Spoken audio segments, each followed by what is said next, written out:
Happy Sunday! Hi guys! Hello! Good morning! Naniniwala ba kayo guys na may Panginoon? Naniniwala ba kayo na lahat ng hihilingin natin ay ibibigay niya basta taimtim yung pagdarasal? Ako guys, maraming beses na napatunayan talaga niya, promise. Hindi ko may kukwento yung iba kasi masyadong sensitive. May maapektuhan, hindi lang ako, marami. Ang ikukwento ko na lang sa inyo guys, yung dati, yung kababawan ko ba. Gusto ko magkaroon ng sarili kong lupa. Ay, yung binigay ni Lord John. May tao siya na ibinigay para matupad ko yun. Kaya thank you, nanay. I love you. Advance happy birthday. Tapos, yun. Unang-una ko nga pinangarap yung yung 32 inches. Tapos binigay ni Lord John yung 32 inches. Tapos yun, iba't ibang gamit na. May 32, may 43.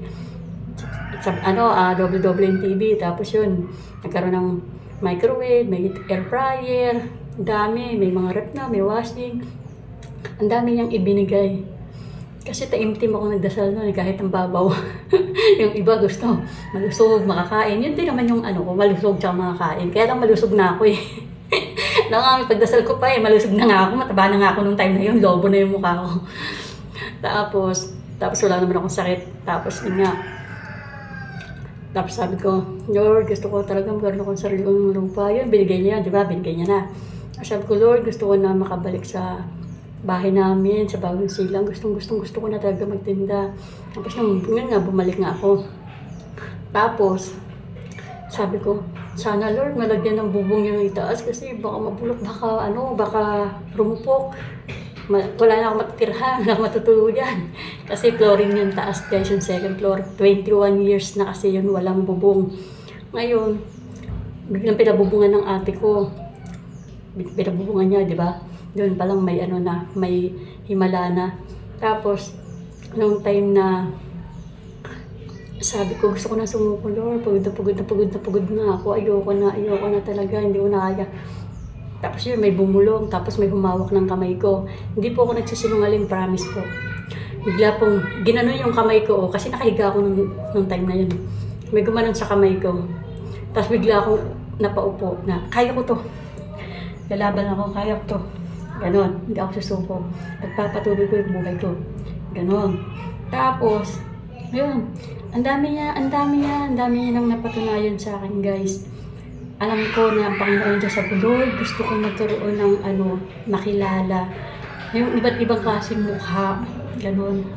Tapos yung para maiba naman yung pananaw ko, iba naman yung paningin ko. Tapos yun na, kinabukasan pagising ko, guys. May kumatok sa gate. Tapos pagbukas ko ng gano'n, sabi sa akin ni ate, gusto mo magsimba? Sabi ko, saan? Dito sa church. Sa Christians, tapat ang bahay. Oh, sige. Tapos nung pumunta na ako doon sa may simbahan, naiyak talaga ako eh. Ano pa lang yun? Piano pa lang. Ting.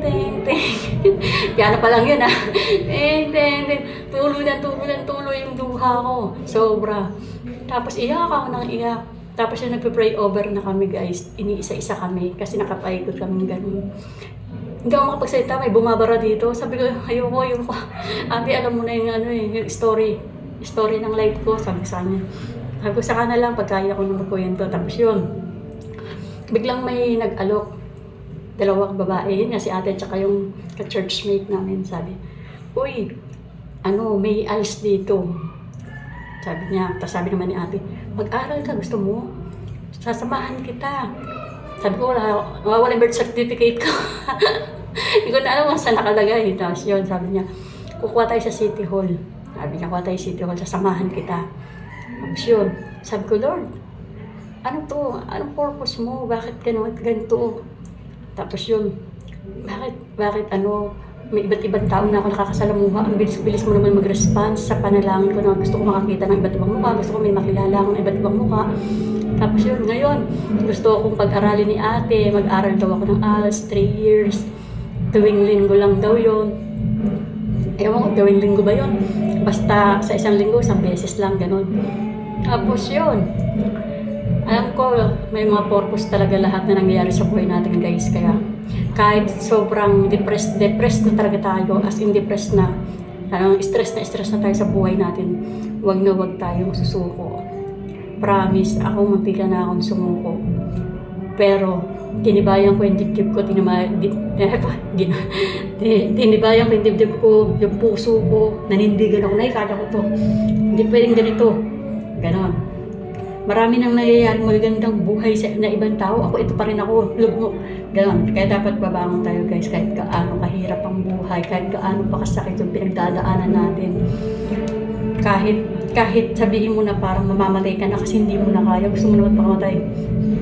Basta mag-pray po kayo sa Panginoon. Promise. Hindi kayo mapapahamak.